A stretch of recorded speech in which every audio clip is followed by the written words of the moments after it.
Welcome back to Soft Black Men. My name is Drake, and I am here with my co-host IT and James. If you are a returning listener, I do want to thank you for chiming back into the show, and I also want to thank everybody for the support that y'all gave on episode 1, 2, and 3. Also, reaching out and giving us feedback has been very helpful, especially us just starting out the podcast series and whatnot. This is just going to make us better and put out better quality episodes. So, thank you again for whoever chimed into those episodes and gave us feedback.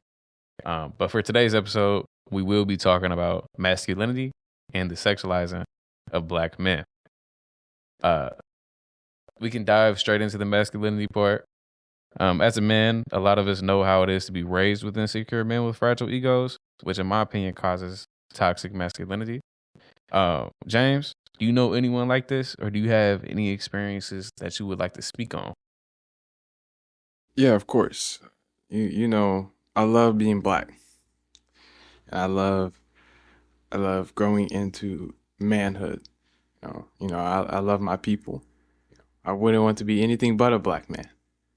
God asked me in the next life what race I want to come back as. I'm picking black every day and twice on Sundays.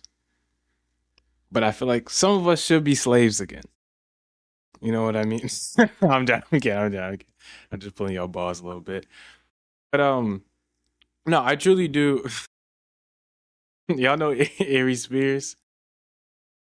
Hey, you said that shit on the Vlad interview, didn't you say that yeah, shit?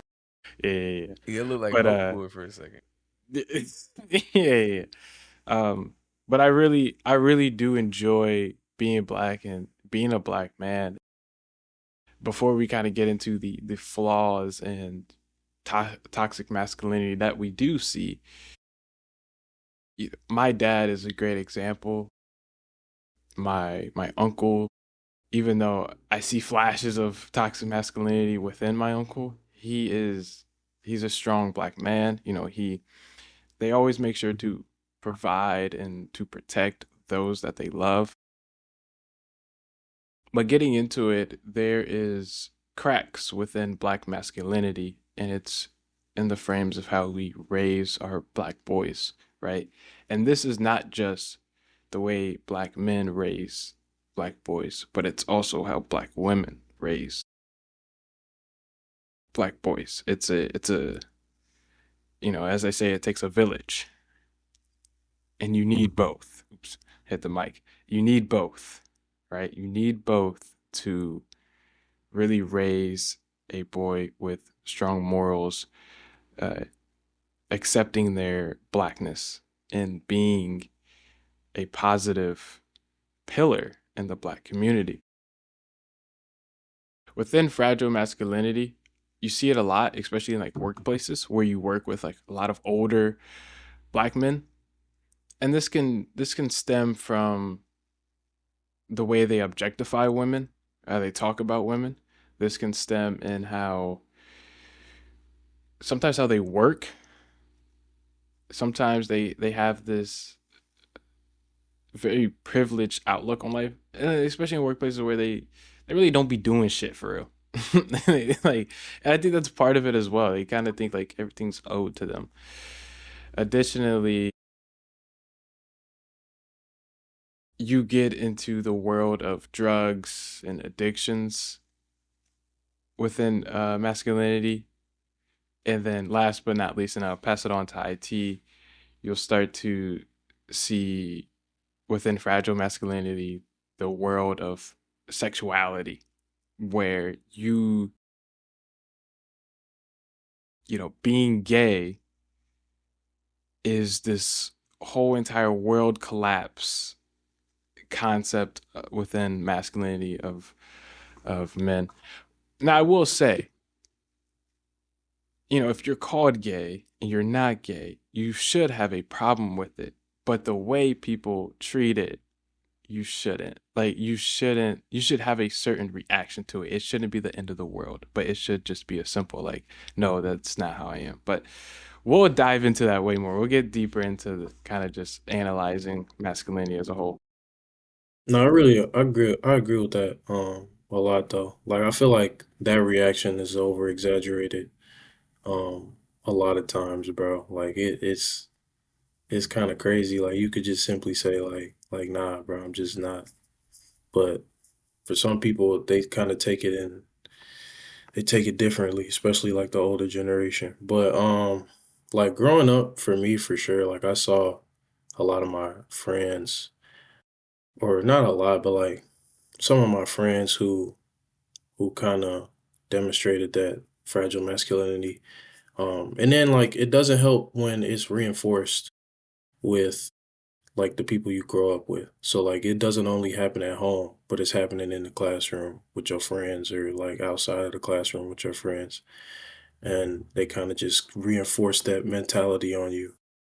And then over time I feel like it becomes detrimental to becoming a like a young man with like simple things like having emotional intelligence or being able to articulate your emotions, like talk about it, you know what I'm saying, to people and things like that. So Yeah. That's facts. Oh, you go, Drake. Oh, That's definitely facts, I see. yeah, yeah, it is. Because, man, I think both of y'all definitely touched on important topics. James saying it just doesn't only take a man to raise a man. The mom has to not promote this like toxic masculinity. Oh, you gotta be man. You gotta take care of the house. So what you do as a man, you should be taking care of the home. But just those reinforcing terrible stereotypes among young boys. So next question. There are a plentiful amount of men like this out in the world. What do y'all think the possibilities could be if you run into a man that's has fragile egos, or I guess the toxic masculinity, or my personal opinion, I think they're ready to erupt any minute you say something wrong to them. But yeah, how do you think? What would happen if one of you guys went into there? Would you like to go first? yeah, I want to touch on this real quick. So like people like that, I've had experiences with, like brief experiences with, but like you kind of have to pick your battles, bro. Like certain things you say to them that you know like might tick them off, might take them over the edge. Like you kind of, and it's bad. Like you shouldn't have to be that way around people. Like you should always be able to be like yourself. You know what I'm saying? But certain people, like you kind of have to, whether it's like a friend, teammate, somebody important in your life, you don't have to like correct every comment or like say something to them every time they mess up. Like those are the type of people that like they don't have no control over their emotions, which like easily shows that they kind of grew up with that mentality of like being like super defensive, like the need to be right or the need to win and stuff like that. So that's how I feel about it. 9 times out of 10, they usually crash dummies. I've Yeah. come to that realization, and they're like, "I die Absolutely. about my respect. I die about my respect." Would you really? Right. I think that's It, stupid. it's insane. You guys basically hit it on the nail. And I'm gonna open the scale a little bit, right? In this life, right? And I know we're talking about masculinity, but in this life, there's a whole bunch of people we're gonna come across. And some of the worst people to be around is just someone who has nothing to lose. And usually usually these guys who are they have fragile masculinity or toxic masculinity and they're older, they have nothing to lose. And so yes, as IT said, you have to pick your battles, right? The way you might joke with someone you're around your age and they understand the joke, you kind of you don't say it. You just continue on with your day, right? So at the end of the day, it reminds me of, I know we had our episode about the Boondocks. It just reminds me of nigga moments. And the Negro man just gets seriously ignorant in these moments.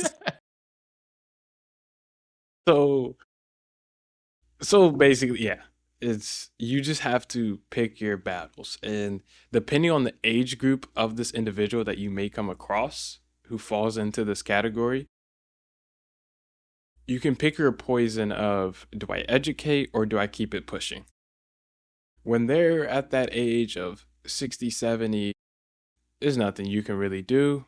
It's like the saying, you can't teach an old dog new tricks, right?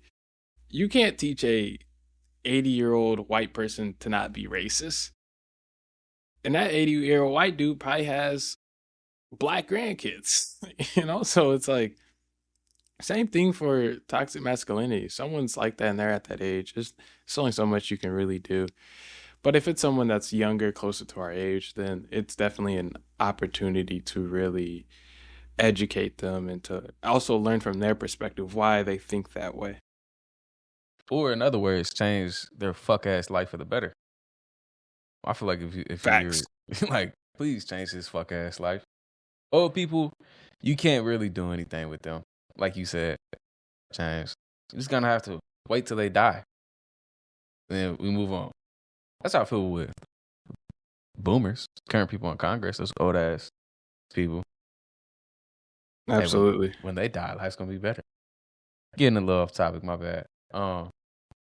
No, this is I 100% believe this is not off topic, because if we want to talk about politics, we're gonna go back to black masculinity, but it's all tied to masculinity, is it not? You know what I mean? I mean, yeah. It's. I digress. We're not prepared for that convo just yet, right now, man. Not Yeah. prepared for that Yeah. convo. I might dip into it a little later, but yeah. Yeah, exactly. So my next question was, how did men start becoming like this? But I feel like we kind of already touched on that. We kind of, I want to say blame it on the village, but it's some of the village's fault. Are there any other points that we did not hit that you think contribute to men being like this? I did want to talk about, or like read this quote that I found by Bell Hooks. Bell Hooks, born Gloria Jean Watkins, 1952, and died in 2021, was an American author, feminist theorist, and cultural critic whose work transformed discussions of race, gender, class, and love. She was a prolific writer and educator. She championed an inclusive feminism that centered Black women and other marginalized voices, shaping critical theory and public discourse across generations. She said, the first act of violence that patriarchy demands of males, the psychic mutilation, killing off the emotional parts of themselves. So basically saying, like, before men can even learn how to navigate their emotions or just understand them more, they just kill it off altogether. And that's what I feel like, going back to everything we talked about, kind of creates that build up for the crash outs that like to explode eventually once they get mad enough. So it's like crash dummies. They just delete the emotions, and then they just pile up, and one day blow up, shoot everybody, man. We're ready to swing on anybody and everybody. But Bell Hooks, I love Bell Hooks. May her, may she rest in peace. If any of y'all listeners don't know who Bell Hooks is, she has this great interview. It's posted on YouTube. It's called Speaking Freely, Bell Hooks. I think Freedom Forum posted it. It's only like 30 minutes long. Y'all should go chime into that. She has a bunch of great, phenomenal books as well. Yeah, Bell Hooks is fire. IT, you bring up a great point. Where they get to this point where they blow up. Yeah. They implode, right? So I want to introduce a concept that I was able to learn a couple years ago when I was at College of Lake County. I took a gender what's the name of this classes? Like it's like gender studies, gender studies. So I took gender studies at College of Lake County, and we came across this TED Talk by Tony Porter. It's my favorite TED Talk ever to listen to. It's only 11 minutes long. So after this podcast, of course, all my listeners, I want you guys to go tune in to Tony Porter. And you can just type in Tony Porter, the TED Talk, or you can type in Tony Porter, the man box, right? But it's a concept that describes what we go through as men, right? And what it means to be a man. So it's named The Socialization of Men, aka the man box, meaning to be a man, you have to be in this box, right? And to leave the box means you're not a man, simply put it, right? So what's the qualities of the man box, all right? Number one, you can't cry. The only acceptable emotion is anger, right? So now that makes sense for a lot of these dudes to just implode because that's the only emotion they can express. Yeah. You can't show weakness. You can't show vulnerability. It's your duty to maximize power, control, dynamics, right? You always have to be in power, whether it's your relationships with your woman, your kids, workplace, friends, and the rest of your family. Aggression and dominance is code of life, going hand in hand with power control dynamics. You're the protector. You're the provider. You can't be feminine. You are heterosexual. You can't be bi. Bi does not exist. You are either hetero or you are gay. All right? Bi is made up. You are the embodiment of tough, strong, courageous, and athletic. You make all the decisions, going right back to aggression, dominance, and power control. You don't need help and you shouldn't accept it.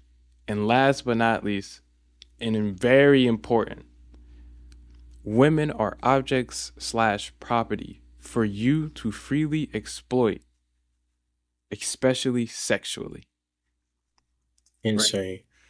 It's insane, but when we really break down the way we were raised, the way we saw other boys around us, especially black boys, right? We see a lot of us in this man box, right? All of these qualities is something that we're forced to be in. And if you, let's say, the point where women are objects or property, right? If you aren't sexually active at a certain point of your life, or, you kind of just like, nah, man, I ain't really trying to have sex. A whole bunch of dudes are like, niggas, is you gay? No. Yeah. Actually, No, that's actually how it is. No, actually, You ain't fucking. You ain't fucking. because we have Nah, I'm trying. we have a teammate, bro. We got a teammate, bro. That's like he's like that. He's like, nah, bro. I'm just not on that, bro. Like, I'm chilling. I'm awake. You know what I'm saying? Like, that's not my intention speed right now. Yeah, you know what I'm saying? And I'm not gonna lie, bro. The whole rest of the team done asked him that question like 30 times. Like, what's really going on, bro?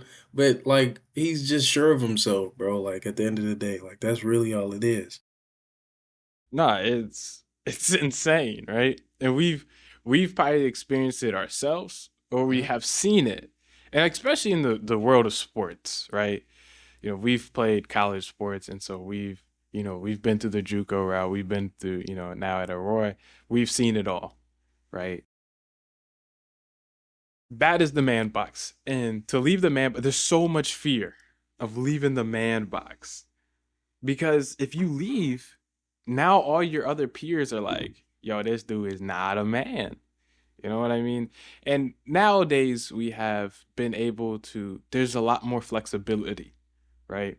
Now we start to get into the world of, is that there's a difference between being gay and having feminine traits. And sometimes having these feminine traits doesn't make you a woman.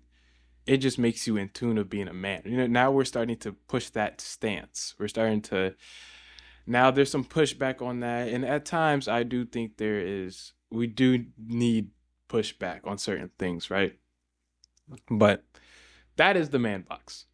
And I think it just beautifully captures our lives and many lives of what it means to be a man, or the social expectation of being a man. And all that I listed, it's it's so fatiguing.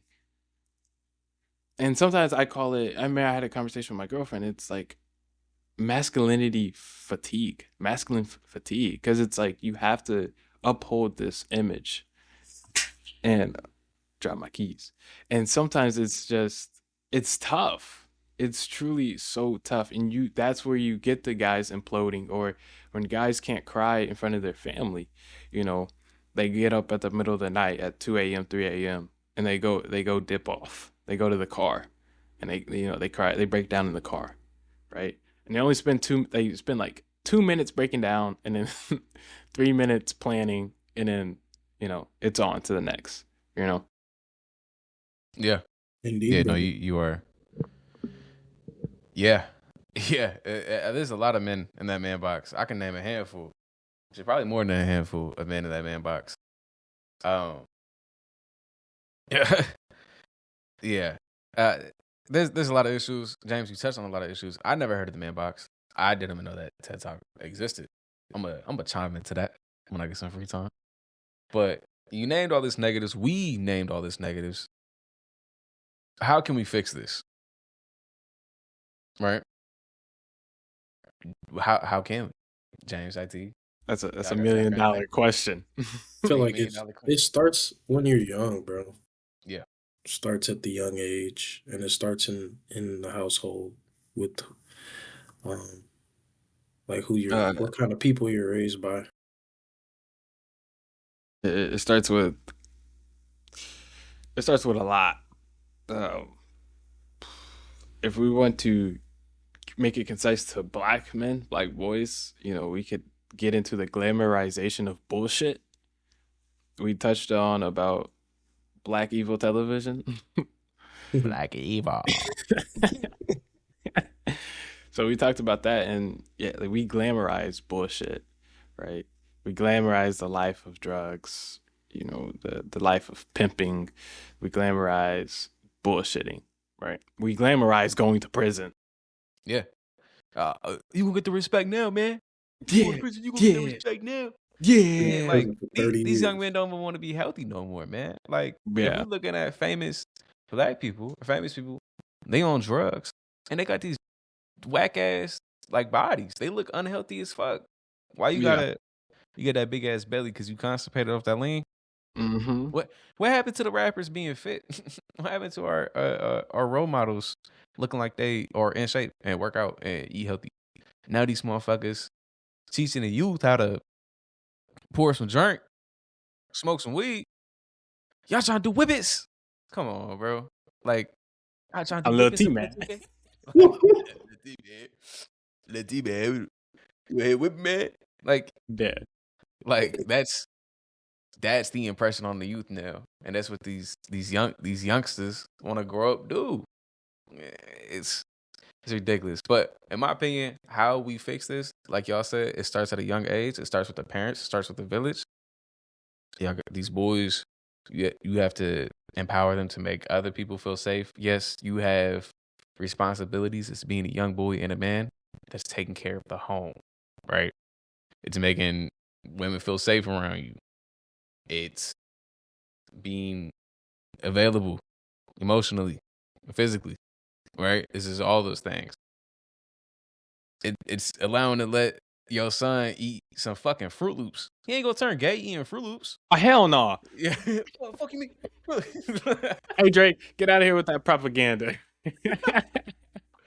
the amount of times I got homeboys that said they could not watch SpongeBob when they were younger because they thought they was gonna turn gay. Come on, bro. Hey, let's really talk about it. Not SpongeBob, but Man, the fear of being gay shapes a lot of things. And I'll let you finish your point, but I got some historical reference man, for it. that's pretty much the point. Like it does not seem hard to fix this issue. Oh, last topic, most important topic.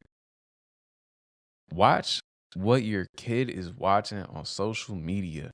It is so easy to fall into alt-right propaganda or red pill and black pill content. It's too fucking easy because you got to look who's owning these social media platforms. They want you to see that shit. They're pushing that on the algorithm. It's so easy on young men to find that. It's very impressionable on young men too.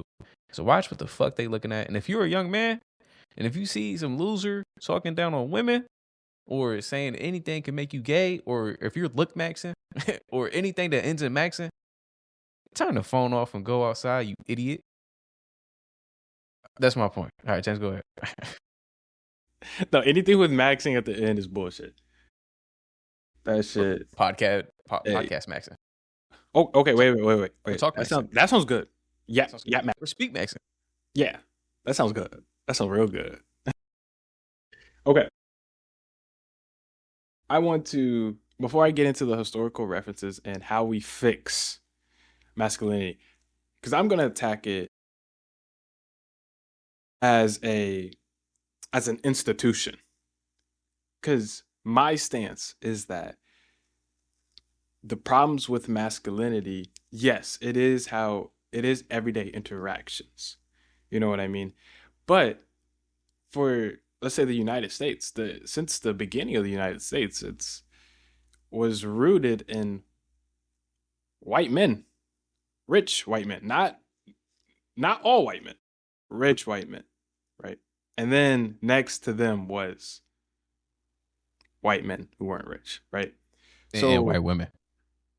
Yes, but even then, white women were, because they are women, they might be next, but it's a distance. Hey, right? they were still sewing the KKK suits, man. Like, just Absolutely. because they couldn't work or go out and vote, Yes, they're at home enforcing the ideologies that the racist rich white men were, putting out. complicit women. And we have that problem within the black community as well, where there's women complicit to the bullshit, right? But Tony Porter, he ends his TED Talk saying, "My liberation as a man is tied to your liberation as a woman."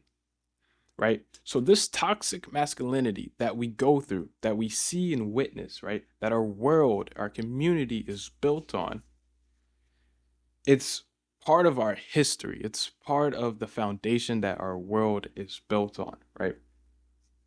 So I want to frame the problems with black masculinity. I want to drop black from it for right now. And I want to just frame it simply as the problems that stem from masculinity.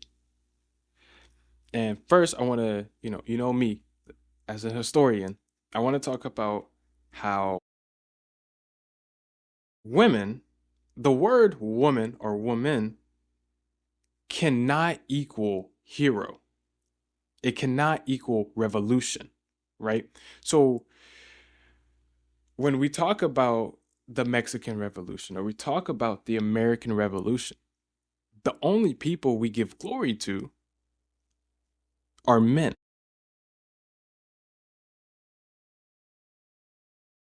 And I want to use an excerpt from a book that I'm studying for my seminar class for history, right? And so it comes from this time where America is celebrating the centennial, right? So the hundred years of the Declaration, right? So this is approaching 1876, right? And they are trying to get all the funds for how do we celebrate America's independence, right? And they have all these men setting things up, and these women, primarily white women with money, are like, hey, like, we want to pitch in. We want to pitch in, and we also want us to be part of the celebration because we were part of this process, right? We helped the revolution, right? So, in this quote, Boston's female suffragists also made their own claims on the memory of the revolution. The city had created a Women's Centennial Executive Committee and appointed all upper-class Yankee women. When suffragists demanded that women's contributions to the revolution be celebrated, the committee had refused. The proper role of women, they declared, was simply to show their gratitude by taking part in the commemoration, and not to try to take credit from their brave male ancestors.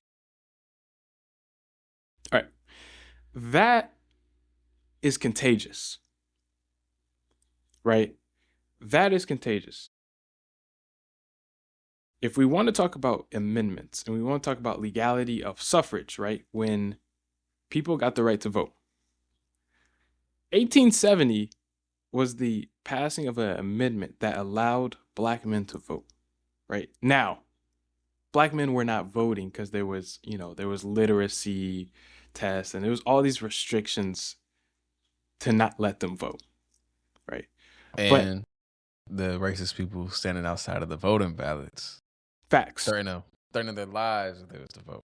Facts. Now, 50 years later is when they finally pass white women, black women as an amendment. They can vote, right? But they still couldn't vote until 1965 when they passed the Voting Act, right? So it really does show that masculinity, being a man, there's a closer bond at times of being a man versus, race, right? And these people were racist as fuck. So I would say it's contagious. When we talk when it starts with the rich white men who created this country, it trickles down, right? Trickle down effect. Masculinity becomes contagious. Toxic masculinity becomes contagious to the rest. All right. And when we study, Mexican Revolution, we only talk about the guys. You know what I mean? We only talk about Pancho Villa. We only talk about Emiliano Zapata, right? And that's the way history is. That's the way we push these narratives. Now, I want to talk about the Boy Scouts, and then I'll pass it back. The Boy Scouts was created. And if you go to the website, there's probably all these great reasons of why the Boy Scouts was originally made, right? But truthfully, it was made around, 1910, simply because there is this fear that a whole bunch of young boys are going to become gay. They're going to become feminine. Because at this time, you start to see a lot of men go out west. They go out west, and then you'll see in World War One, they go to war, right? So it leaves a lot of women raising the boys, and you start to see a rise in boys or men with feminine traits or just gay, or they start cross-dressing, right? You start to get that little inkling, right? So they, Boy Scouts is a really big push into Boy Scouts, and because there's this fear of like, we need to keep our boys masculine. And within that, there's a power dynamic within that. We keep our boys dynamic, we're able to still control the other half of the population, which is women. And so that's my take on how it's contagious. And then it bleeds over into the problems that we have in black masculinity now. I did not. That's a good take right there with the, not take, but like this is a good lesson with, men in power forcing, that toxic manhood onto young boys so they can keep that power over the women. And it also makes me think like there's people out there that's I guess manipulating the women into thinking they have to be submissive and listen to everything the man says, and no matter what the man does, he's always right. Modern So day that- Erica Kirk. yeah. This is modern day Eric Kirk. Like, um, yeah, and to jump back to a different race, the white people, 53% of them voted for Donald Trump. I don't think there's any woman out there that has self-empowerment or that finds themselves as an independent would vote for him. I think their ideology thinks that, a man is in power. You do what the man says. You stay at the house. You cook and clean. That white woman is getting that fed to them from somebody, probably when they're daddy, when they're young or some shit. But yeah, that's a good historical lesson right there. It says a lot. If we're gonna talk about that, it says a lot. Have you seen the joke where Donald Trump can't beat a man and he's only beat 2 women for presidency? Yeah. I don't really care to joke about it. I really just want to analyze how America, the people here, men or women, just so many of us are truly not ready for a woman to have that amount of power. And it says a lot. It says a lot. Because Trump won those pretty comfortably. I mean, and Biden ran, Biden won, but it really does say a lot where, it's going to take some time before we have like a woman president for sure. Yeah. Like I knew if Hillary didn't win, I knew Kamala wasn't going to win because she's a black woman. Like if they're not going to vote on a white woman, they're not going to vote on a black woman. Facts. That's too radical. What the fuck? Yeah, like there's too much people out there that's like that, and it's so weird to me because there's a lot of men out there that say women cannot lead, and they are the same men that grew up with just a mother in the home, no father, and that mom is raising multiple kids, probably working 2 jobs. She's doing a pretty damn good job at leading and raising her boys. So I don't know why men think they're incapable, but that's also a big spectrum from being president and raising children. But still, though, like that's an example of a woman leading. Facts. Yeah, that's facts. But we're not gonna phrase it like that.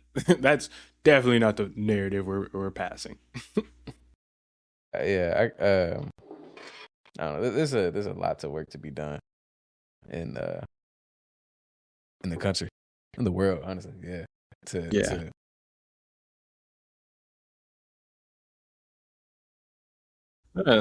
No. It's men's fault who abuse it. You know what I mean? Like that is their intention, and then for the women who are complicit to the bullshit, or they not even complicit, those who really push it, preach it. A lot of women out there preach that bullshit. Yeah. It's like yeah. I think even the women who entertain it, I think there's an issue there. What's that like Indian dude that says the N-word and he's like on a podcast? He's very like fuck, what's their name? It's like Fresh and what's it? Yeah, Fresh and Fit or Fresh and Fit. Yeah. His name's Myron, I think. Yeah. Yeah. He fucking loser. But like he'll be on podcasts and he'll like man, shut up, bitch. Like, shut the fuck up. You a woman. Like, that's terrible. But like, as a woman, he's gonna do that. Why are you going on to the podcast? Like, no bullshit. He's having clips to put out, and people are gonna indulge in that bullshit. The people It's that spew this, stop entertaining it. Let them yap to themselves. Like he's one of them. They will fall off. no, there's a reason why they get certain women to go on there. You know what I mean? Like there's a certain dynamic that's going on where it's like he's not inviting experts on feminist theory, on people who know how to break down masculinity and femininity. You know what I mean? Like Most of the there's a people are reason. uneducated, bro. Yeah. Like they're I mean, uneducated on the topic. he doesn't even know. He's not an expert. He don't know how to break that shit down. Right. He's just really good at saying bullshit and being a dickhead. And to tie that to masculinity, that nigga has a huge ass platform. And it's probably a lot of young boys watching that shit. Yeah. So what does that say about us, bro? You know what I mean? Yeah.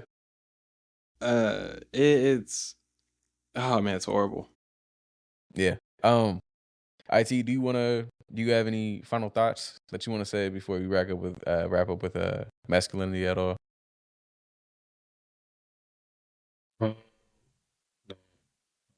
Yeah. I would like to add the crack epidemic fucked us up. That's my last historical reference.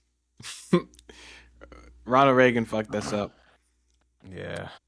So The devil. like absent fathers wasn't really a huge thing until crack epidemic. So now you start to see mothers having to take on two roles. Now you have a whole bunch of missing fathers. So a whole bunch of black men. Who do they look up to? Because they're not gonna look up to their mom. They're gonna look up to people in gangs, rappers, pimps. And when you look up to someone, you idolize them, you want to become them. So you become a pimp, you become a drug dealer, become a rapper. But James, they get money and they got all the flyest cars. Yeah, oh, you're right. My fault, bro. Like My fault. You're right. You're right. They got dreams and aspirations. But yeah, and then they go to prison. But before they go to prison, they have kids. They have kids with, let's say they have kids with one woman and they have like 3 kids. Now they can't take care of them because they're in prison. Or they have 5 kids with 4 different women. Now they can't take care of those kids. Now it's just the cycle just keeps going. Right? And plus, when these people were going to jail, crack epidemic, people were going to jail. They're not going, 5 years. They asses gone for 20, 30 years. You know what I mean? So that's pretty much it, bro. Yeah. It's all yours. The floor is yours. Being, like, it's really just monkey see, monkey do. Not like that. Whoa. Not like that. Not like that. Like, whoa. My bad. Yo. It's the basic shit monkey see, monkey do, right? Hey, we gotta find a new. He's gone. He's gone. Wait. Chat. You're gone. But that's how it is. It's like what you see is what you do. It's just typical saying. Like it happens to be. Wait, no, this goes to everybody. This monkey to see, monkey do it to everybody, man. We at the end of the day, we apes. Nah, he trying to. All of us. Drake right, is gone. I'm losing the plot. Yeah. What I'm trying to get at is when your father's gone, you have no role models, and the only shit that you can look up to are the people that have nothing good going for them or have anything that's positive on the community. You got a bunch of dope boys, scammers. You just got crackheads running around. If that's the only men that you're seeing that's being positive and putting shit out, right? What the fuck? You like there's nothing good going for you. And the only time you see people that do make it out, make a lot of money, they rapping or they hooping, or playing ball. It's just a stereotypical thing that's going across the whole entire United States. Yeah. But That's facts. sex. All right. Well, looks like we're done with masculinity. To wrap up with masculinity, though, a thing that I want to say to the men out there: just remember that you will always be tested till the day that you die. Learn to be comfortable with yourself. Become honest and care for people. Have emotional availability. Make the people around you, specifically women, feel safe. Make sure you meditate, work out, stay healthy, be cool with each other, stay brave, stop being a coward. And I'm proud of you. All right, now let's dive into sexualizing the black man. So everyone in here, we got like 12-inch dicks and we can fuck all day and night, right? Nah, I don't. You know, I Yeah, definitely okay. don't. No, I heard about IT though. You heard about it? something like that. You know what I'm saying?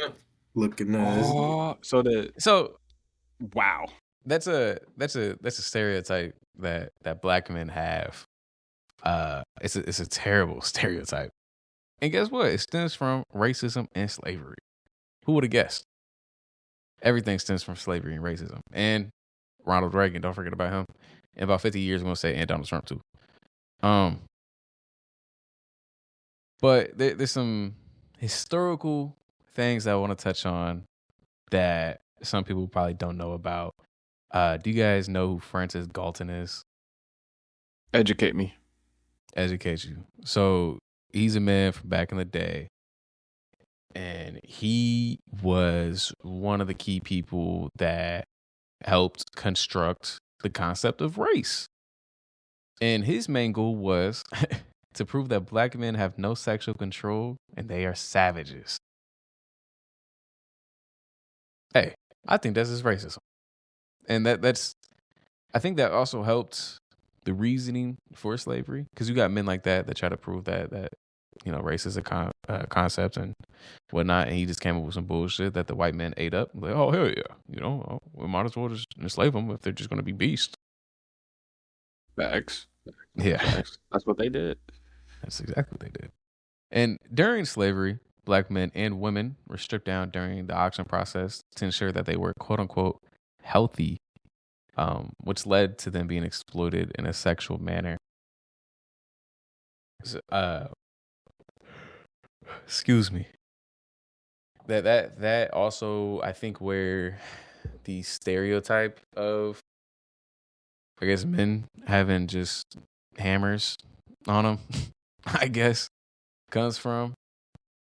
Just if they were going off based off picking the quote unquote healthiest, slave, they were probably picking the men that had, like, I guess, the biggest Johnsons. Pause. No, my bad. That's the issue. That's the issue. That's toxic masculinity. That's the issue. My bad. I'm taking away that pause. Mm. All right. No comment. Let's go back to modern day. Right. Then we have white women that accuse black men of rape and sexual assault. Emmett Till. Yes, Emmett Till. I will say I do believe victims, but there's a race issue that comes before that. Or you also have white women that are obsessed with mixed babies. Like, there's an obsession there. Yeah. I just want a mixed baby with colored eyes. Then you got that mama growing up, and she's still racist. Daddy's racist, her mama, her uncle race, all the racist bullshit. When you get into a bad argument, she's gonna call your daddy an N-word or the baby the N-word, right? She's just there because she's a weird fetishizing moment of mixed children.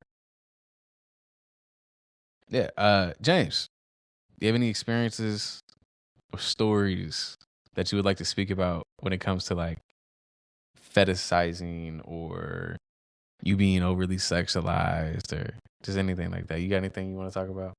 Well, I want to talk about the point you made with, like, white women, like, wanting, like, mixed babies. I would like to say, don't give in to the bullshit of when someone says, oh, I have a black friend, or my boyfriend's black, how can I be racist? Bro, some people can like what they like. They can like a black man, right? They can get fucked all night, right? And enjoy themselves. But when they leave that room, when they leave that bed, they have the potential and the capabilities and the civic liberty to be just as racist as the rest. All right? Don't give in to that bullshit. The experiences I want to talk about with fetishization, I would like to explore how when I was growing up, I was in Fisher schools. So, suburb of Indianapolis, predominantly white. And I remember, I think it was around seventh and eighth grade. I'm gonna say eighth grade, right? My friends that I hung out with, we would hang out with this other group of girls, right? And it was like the perfect amount where it was like one guy would basically be talking with one girl, and, and when we would all hang out together, you would basically hang out as a group, and then you would later on you would just kind of chill with like that one girl. And so I was the only black dude in my friend group at the time. I went to a predominantly black, white school. Within that friend group, there was this one girl that liked me, and I liked her. So we would kind of just be the ones chilling and talking when we would go hang out as a group. And so because she liked me, she had this label of she has jungle fever. And jungle fever just sounds fucking crazy, does it not? Yeah, Do, that's it, a is that's that is a that label from racist white men that put onto white women. right? They also call them like mud sharks too, Right. which is yeah. And that sounds so crazy. It's the thing of like, oh yeah, like she got jungle fever type shit. And so it's just that's probably the big example I really want to like explore. I didn't have any moments where it was like, oh yeah, James got 14 inches, you know what I mean? Like, go get his dick. I, I didn't. Or over here, white women being like, I just wonder what Yeah. it's like to sleep with a black man. Like, Yeah. I Yeah, know what the yeah, fuck. yeah. I didn't run into that either. I guess I just wasn't cream of the crop. I don't know. You wasn't black enough, man. but but yeah. I'm gonna pass it on to you guys. Yeah, IT. Any stories, or have you been sexualized before in your life? Anybody fetishize you? Um, nah, but I have heard like, I mean, like people still say it now a little bit, but the term or the saying, once you go black, you'll never go back. Facts. That's That so stupid shit. to me. Man, I have a black girlfriend. I got told that with as like having a black girlfriend. Man, you just gotta give them the little side eye. Just keep fucking walking. That's just I Yeah, a hate little hearing shit like smirk that. and just yeah. All right, get your loser ass on, man. Yeah. Like, but all right. Well, why do you guys think sexualizing continues even within the community? Um, like when it comes to like, I guess young people having sex at a young age, or you, let's say you have a friend, right? And take a girl on a date. No, you fucked that whole five. You fucked that whole for me five. Like that shit. Why do y'all think that is shit that's still continuing in the community? We're not women, so we don't know what it's like on the, I guess, the woman side of We things. But we as men we're taught to be hypersexual, and we kind of explored that with the man box earlier today, where it's just you not having sex, you gay. You know what I mean? But one thing I want to touch on is like victimhood, especially in the black community. But a lot of men go through it, but black men specifically, victimhood does not exist, right? So why do we get to that point where, oh, you ain't fuck? The fuck is you doing? Man, you wasting time. Pass the ball. You know what I'm saying? Like, swing that motherfucker. I'll teach you how to shoot. You know, it's well. Let's analyze it. Where a lot of black men lose their virginity, they get thrown in the field, 12, 13, 14 years old, right? And it's unfortunate, but that is and the people that they sleep with, like these women, they're 20, 21, right? But they're not victims, right? They're supposed to enjoy that. If it's the other way around, it's oh, that's fucked up. That's horrible. You know, the whole world is yeah, we're gonna go kill that motherfucker. You know what I mean? But that's the other way around. No, that little boy is supposed to enjoy that. That little boy is becoming a man. You know, Drake and I we were talking about Lil Wayne in Birdman, where Lil Wayne's a victim. You know what I mean? Hey, go suck Lil Wayne dick. Go suck Lil Wayne dick. Bro, you keep cracking jokes, bro. We gotta get out of. We gotta get out of this. We gotta get out of this section first before we crack another joke. And then Boosie Badass, where he gets a woman to, you know, get with his son. His son turned 12. And that was for his birthday, right? It's to make sure his son's not gay. It all stems to the fear of your son being a woman, your son being gay, right? And that's one thing we have to work on is this idea of, we have to address this shit. Because this shit is we're like, oh man, like where does toxic masculinity come from? And there's just all different angles, but this is one of them where and plus these women who are fucking on these low ass boys, they're horrible themselves. That is pedophilia to a T, right? But also the men who are letting this happen, where they're like, oh man, yeah, he losing his shit, he losing his car, he going in the game, he a freshman on varsity. You know what I'm saying? Like, it is. What the fuck are we doing? Yeah, that's the problem. I growing up, west side of Anderson, then also living on the north side of Anderson. Man, the childhood friend from mine, won't mention no names, and well, two of them. There's this girl that lives in these apartments behind my house. And I always knew my friend, mentioning that he was, fucking. And they were in elementary school. And I always thought he was bullshitting until her little brother told me one day when I was hanging out. Her little brother was like, yeah, no, my sister, she be having boys over and they have sex. And I'm like, oh my God. I think I was in like third, fourth grade.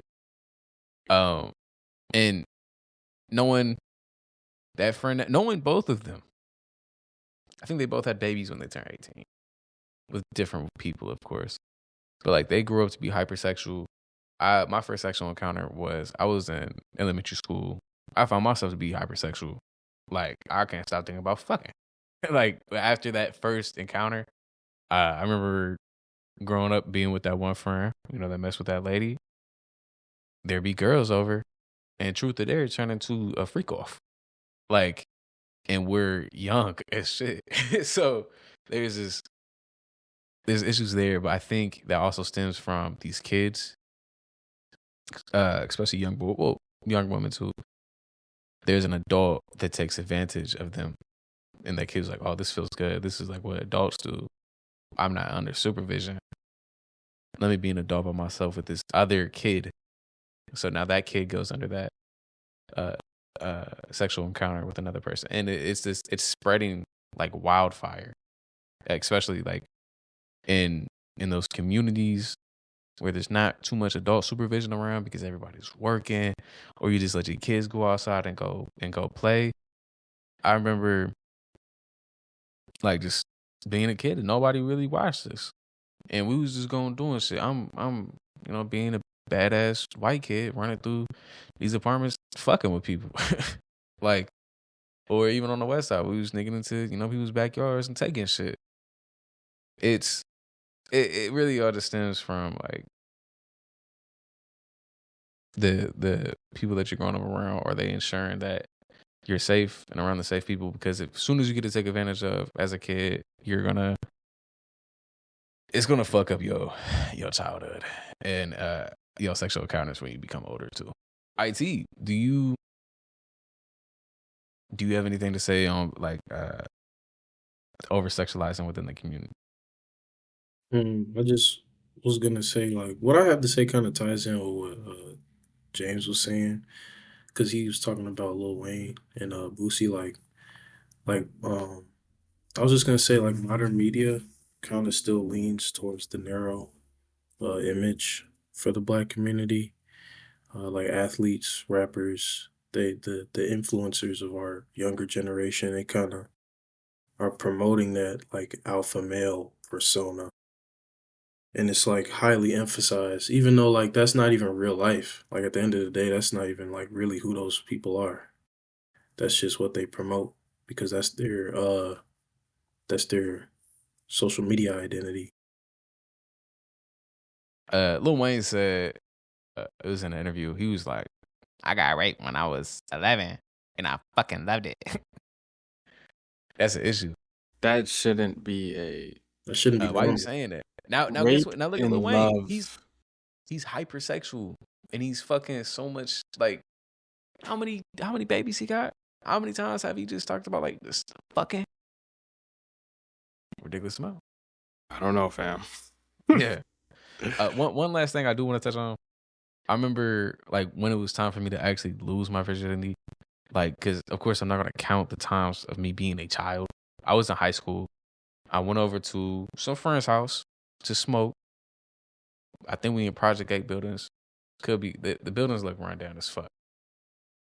And they talking about, oh yeah, we bringing over some little shit from this different like this city. It's like right over. It's from Pendleton. No, Pendleton.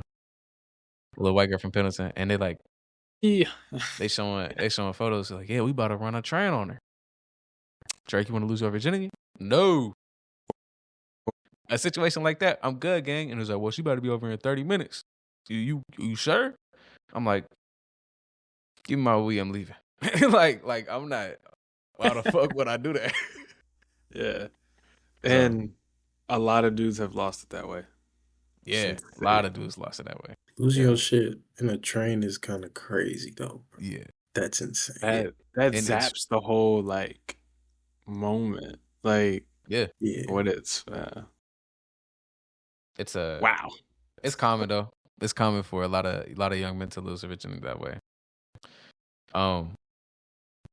What do you guys think the benefits of having, I guess, a healthy sexual interpretation of people, not being hypersexual, not having, I guess, these negative encounters? What's the benefits of it being healthy? Picking your woman, you see in a more clear light of women who walk around with lust and a woman who is built off of love. Easily the biggest, I would say, one of the most fundamental like benefits of having a healthy interpretation of sex is like you have an advantage of picking your partner to build with, right? Because a lot of people who pick these fucked up ass partners, right? These women who have their own problems, usually a lot of these dudes have their own problems. We see it all the time with the gossip culture where these athletes are just messing with the same rotation of fucked up women. We talk about Stephon Diggs all day. It's this constant thing. We talk about Brittany Renner. That's her name, right? We're like, yeah, that is a prime example. So I think one of the biggest benefits is definitely just who you're able to see people way better. Some people, it's And you know your intentions. You know what I mean? Like you know what you want in life and what you want out of your relationships and friendships. So now you're able to move with way more intention. Yeah, I feel like it also prevents you from like being in relationships where like because I was watching TikTok and this TikToker was kind of explaining like he was in a relationship where it was like she was bad as fuck, right? But she didn't have nothing else for him. Like, but they were already together for like some years. So like he was just like, okay, we've been together this long. You bad, even though like you're not good for me. You bad as fuck. But it's like then eventually the shit broke off because it's like it was just completely sexual, bro. Like and then once the sex started getting boring and shit like that, he was just like, man, like this is not even it's more detrimental to me than like actually helping me. Yeah. That's what I was gonna time in on having not just valuing sex within a relationship. The amount of guys they're like, well, I mean, like she got good head. I don't want to leave her head good. She got fire head. Really, bro? Be serious. Or like women, like he fuck he got big dick, right? Like that's all we value. Like what's that? I watched this movie with my girl. It has SZA and Kiki Palmer in it. I don't know if y'all seen it. You seen it, IT? Yeah, I seen it. Oh, what's the Yeah. name, bro? So Forgot. you know his name. He was just a bum. Dude was just a fucking loser. And he didn't have a job. He was homeless, but he was crashing at SZA spot. And Kiki Palmer didn't understand why until he pulled his pants down. This motherfucker had like a foot long ass dick. And they're like, oh, okay, I get it. I understand. There's women out there right now with the same situation. Like that they hate their man, but he fuck too good. And Yeah. if we only value him fucking in a relationship, that's the issue you're gonna be in. He gonna drop you off at work and he gonna go do 8 hours of DoorDash and come back and pick you up, but he ain't gonna fill that tank up. You know what I mean? He ain't gonna help you cook or clean. Like that's the type of Wait a minute. man you'll be with. What? 8 hours of DoorDash that's not too bad for what I thought it was gonna be. I thought you were gonna say Man, like they take the car and go fuck two other women. Bro. I mean, they eight probably do hours, that eight in the hours midst of of DoorDash. DoorDash. That's not too bad. Hey, babe, can I borrow the car? Can I borrow the car, babe? I'll drop you off. I need to go DoorDash. I'm gonna look for jobs. And then there's men that like woman just staying home and all she does is like lay in Hello Kitty pajamas and watch fucking gossip shows. Hey, that pussy's so wet. Like that. There's men that's stuck in this terrible relationship where they only just value sex. They don't have a partner that's gonna build something with them for sure. Exactly. And For I think sure. this also ties into my next question. And how does porn help with these stereotypes or these interpretations of valuing sex in relationships? Uh, I was waiting for my dick to be knee slapper length. You know what I mean? Like I was so scared. I remember middle school. I think like everybody in middle school had this fucking terrible time because everybody was like, "Oh no, my shit's like 8. My shit's like 8 inches, and we're 13." I'm like, "What? Really? I ain't there yet." Like, and it's from them, from them watching porn, seeing this like monster dick, and of course they're lying saying that they got it. So like the kids is not saying they got it, thinks they falling behind. Yeah. yeah, it's Continue. nah, I don't even think that's about it. It just okay. I will. I got something else, but yeah, for at the beginning of when I got into that world of porn, like it did start off with, damn, like I'm not measuring up with the big leagues. Like, damn, like I'm just, you know, I'm be stuck on freshman team all of high school. You can't be a senior on the freshman team. Like I'm gonna be cut. You know what I mean? People cut me coats. So, but I will say, in serious, like when you get older and you continue to watch porn, I believe that is going to affect how you interact with women. So, and I'm not even talking about relationship. I'm just talking about just, let's say you're single or you could be in a relationship, just how you interact with other women. So, every interaction you have with other women, like you sexualize them. You don't even have to be attracted to them, and you sexualize them because of just how much porn you watch. Because you you watch so much women doing freaky stuff.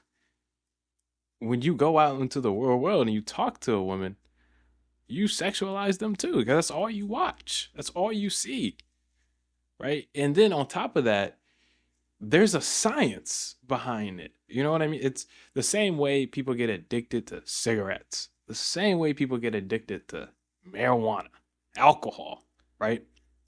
It's our dopamine receptors, right? We get dopamine off that shit, right?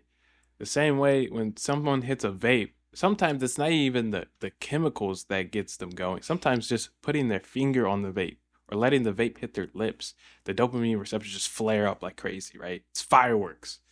Porn does the same thing. It absolutely does the same thing, and you get addicted to it. You get addicted. Now you're in school, all you want to do is watch porn. You go to work, all you want to do is watch porn. The It's an addiction. It takes over your life. Yeah. Well, also qualifies things as being an addiction is it removing pain or distracting pain? So there's probably guys out there that just don't know how to talk to women, right? And yeah, they want to have sex. Then long story short, they just want to have sex. So they go watch porn to remove or distract them from actually not messing with women. And they probably not even getting, I guess, they rocks off all the way. they just doing it to hopefully feels like what it feels to be with a woman. If that even makes sense, they don't want to nut. They just they just trying to watch it. It's yeah. That also kind of fucks with the that whole loneliest male epidemic that's Yeah, going on, it definitely plays a role. because once you fall into that hole of watching porn, and like you said, James, how you interpret women after you get addicted to porn, you're just cooked because how you view things is skewed. It's not accurate at all. But yeah, IT. What do you think, man? How does porn fuck up people's minds?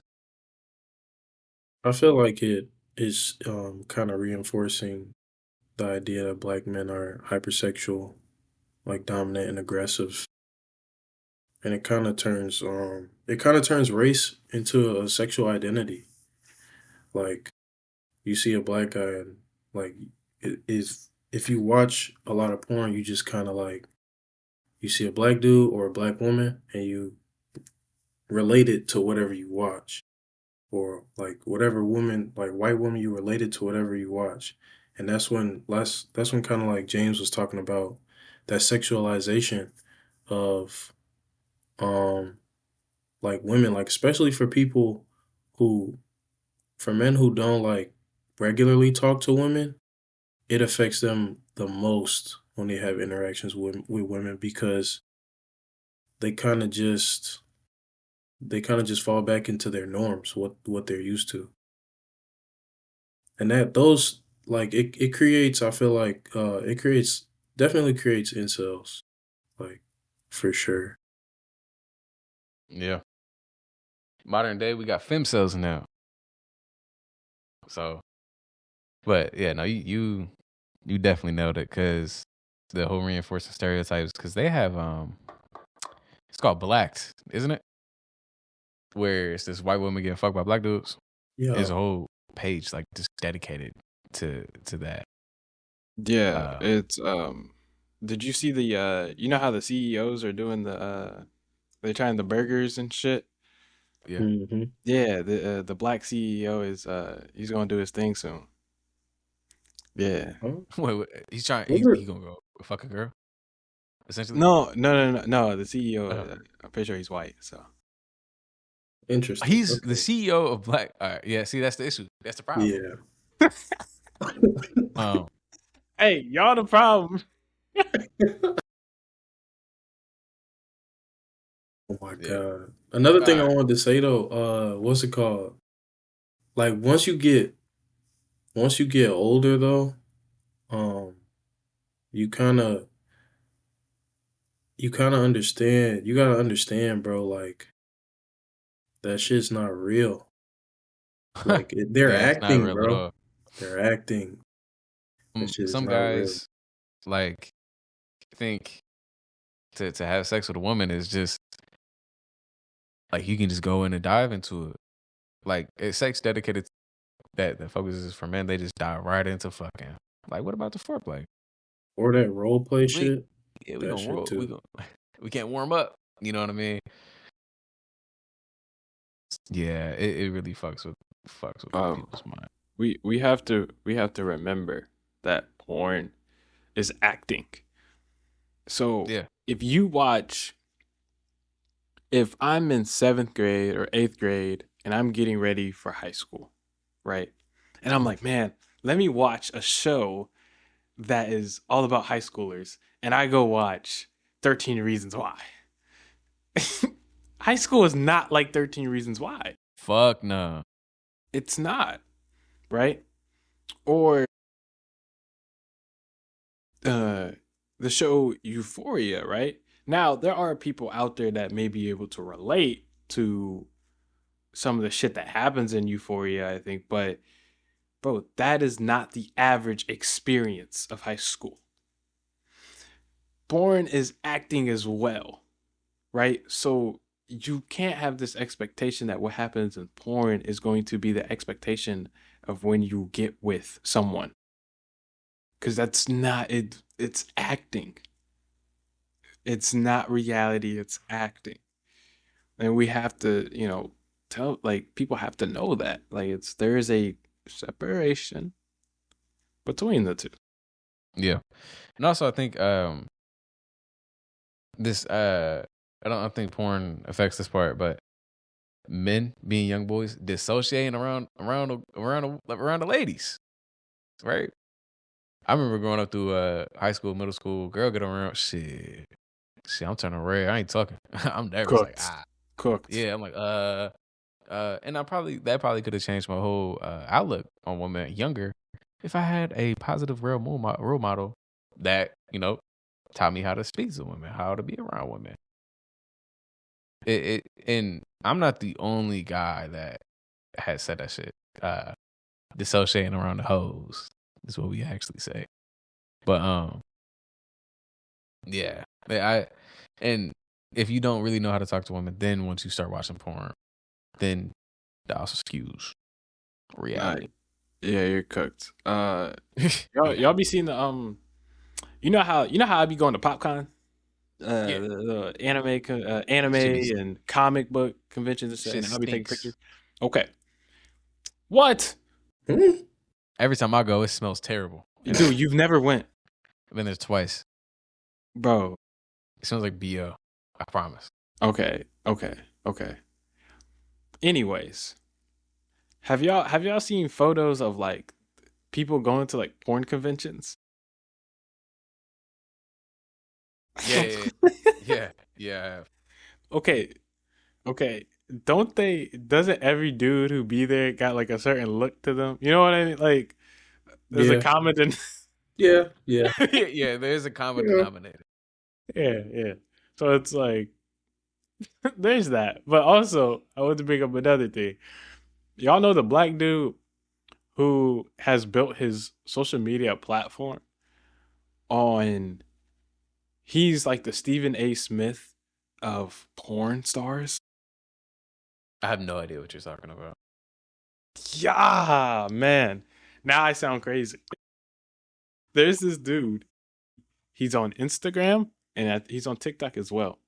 And he treats porn like he's an NBA coach. So he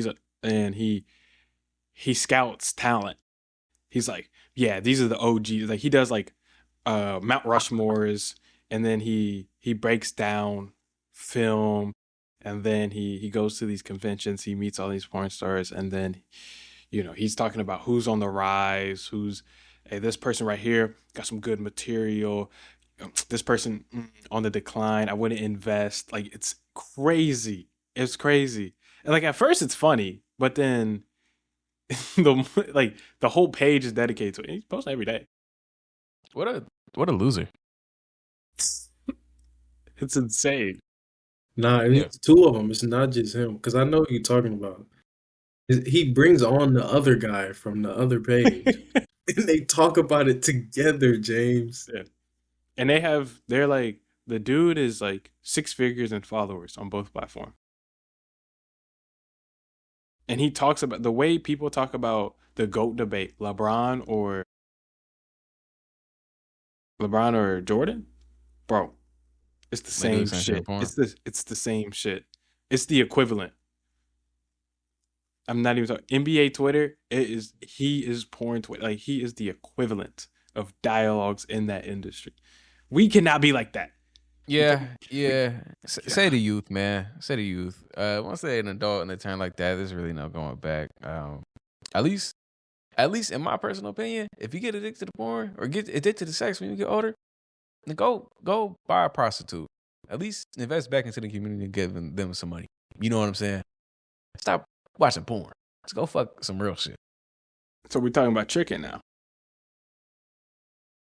This jerk from South Black Man, let's wrap it up. No, we're talking about tricking, are we? Yeah, I feel like when you get to the age of where you're not getting pussy and you don't know how to talk to women and you become addicted to porn, just go get a prostitute, bro. Well, I think that is the equivalent of, Celtic Shack. You know what I mean?